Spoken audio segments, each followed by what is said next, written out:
భారతదేశ రక్షణ రంగంలో సరికొత్త చరిత్రను లిఖించిన స్వదేశీ విమాన వాహక యుద్ధ నౌక ఐఎన్ఎస్ విక్రాంతి ఇప్పుడు విశాఖపట్నం తీరానికి చేరుకుంది. అంతర్జాతీయ యుద్ధ నౌకల సమీక్షలో పాల్గొనేందుకు వచ్చిన ఈ సాగర బాహుబలిని చూసి యావత్ దేశం గర్విస్తోంది.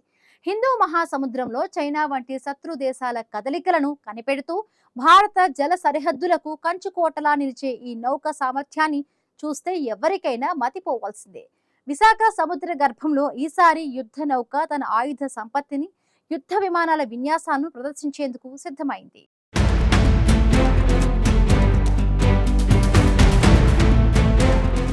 ఐఎన్ఎస్ విక్రాంత్ భౌతిక నిర్మాణాన్ని పరిశీలిస్తే ఎవరైనా ఆశ్చర్యపోవాల్సిందే. దీనిపైన ఉండే విమాన ధావన మార్గం లేదా రన్వే సుమారు 2 చిన్నస్వామి క్రికెట్ స్టేడియంలను కలిపితే ఎంత విస్తీర్ణం ఉంటుందో అంత పెద్దదిగా ఉంటుంది. అంటే సుమారు 262 మీటర్ల పొడవు, 62 మీటర్ల వెడల్పుతో ఇది విస్తరించింది. ఈ నౌక గంటకు 28 నాటికల్ మైళ్ల వేగంతో సముద్రంలో దూసుకుపోగలదు. ఇంత భారీ కాయాన్ని మోస్తూ అంత వేగంతో ప్రయాణించడం అంటే అది సాధారణ విషయం కాదు. ఒకేసారి అనేక యుద్ధ విమానాలను, హెలికాప్టర్లను మోసుకెళ్లే అద్భుత సామర్థ్యం దీని సొంతం.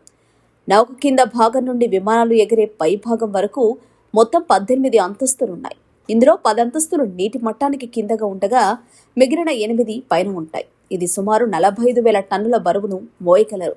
యుద్ధ విమానాల విన్యాసాల విషయానికి వస్తే ఐఎన్ఎస్ విక్రాంత్ ఒక అద్భుతం. దీని రన్వేపై ఒకేసారి 10 MiG-29K యుద్ధ విమానాలను నిలిపి ఉంచవచ్చు. అత్యంత వేగంగా వచ్చే జెట్ విమానాలను కూడా తక్కువ దూరంలోనే నిలిపివేసేందుకు ఇందులో అత్యాధునిక వ్యవస్థలున్నాయి. MiG-29K యుద్ధ విమానాలతో పాటు తేలికపాటి యుద్ధ విమానాలు, చేతక్, ధ్రువ్, కమో మరియు సేకింగ్ వంటి వివిధ రకాల హెలికాప్టర్లు దీనిపై నుండి విన్యాసాలు చేస్తాయి. అవసరాన్ని బట్టి హెలికాప్టర్ల సంఖ్యను పెంచితే యుద్ధ విమానాలను తగ్గించే సౌలభ్యం ఇందులో ఉంది. రాత్రి సమయాల్లో కూడా విమానాలను ల్యాండింగ్ చేసేందుకు అవసరమైన అత్యాధునిక దీపపు అమరికలు మరియు రాడర్ వ్యవస్థలు దీనిపై ఉన్నాయి. శత్రువుల విమానాలు ఏ దిశ నుంచి వచ్చినా క్షణంలో గుర్తించి వాటిని అడ్డుకునే శక్తి దీనికి ఉంది.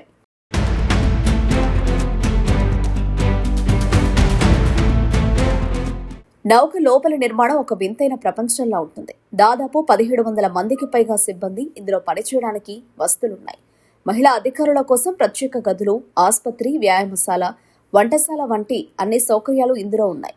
ఆయుధ సంపత్తి విషయానికి వస్తే శత్రు దేశాల క్షిపణులను అడ్డుకునేందుకు బరాక్ 8 వంటి క్షిపణి వ్యవస్థలు, అత్యాధునిక తుపాకులు ఇందులో అమర్చబడున్నాయి. సముద్రంలో ఏవైనా ప్రమాదక పరిస్థితులు ఎదురైనప్పుడు తనను తాను రక్షించుకోవడంతో పాటు సమీపంలోని ఇతర నౌకలకు రక్షణ కవచంలా నిలుస్తుంది. నౌక లోపల ఉండే విమాన హ్యాంగర్లు విమానాలను సురక్షితంగా భద్రపరిచేందుకు మరియు మరమ్మతులు చేసేందుకు వీలుగా నిర్ణయించబడ్డాయి.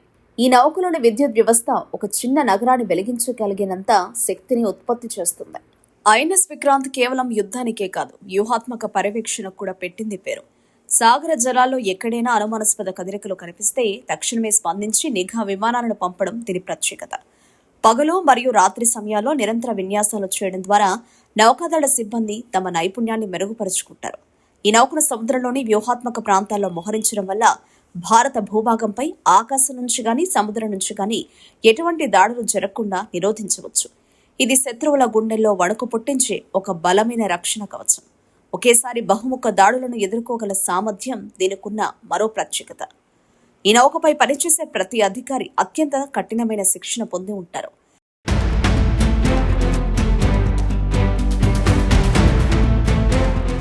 ఇది భారత నావికా దళానికి ఒక గొప్ప ఆస్తిగా పరిగణించబడుతోంది. ఈ చారిత్రాత్మక యుద్ధ నౌక ప్రయాణం 2020లో ప్రారంభమైంది.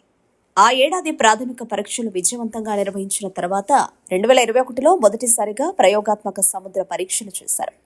అన్ని రకాల ప్రతికూల పరిస్థితులను తట్టుకోగలదని నిరూపించుకున్న తర్వాత 2022లో అధికారికంగా భారత నావికా దళానికి అంకితం చేశారు. స్వదేశీ సాంకేతికతతో తయారైన తొలి విమానవాహక నౌకగా ఇది రికార్డు సృష్టించింది. మేక్ ఇన్ ఇండియా కార్యక్రమంలో భాగంగా నిర్మించిన ఈ నౌక ద్వారా భారత రక్షణ రంగంలో స్వయం సమృద్ధిని సాధించిందని చెప్పవచ్చు. విదేశీ సాంకేతికతపై ఆధారపడకుండా మన సొంత మేధస్సుతో ఇంతటి భారీ నౌక నిర్మించడం ప్రపంచ దేశాలను విస్మయానికి గురిచేసింది.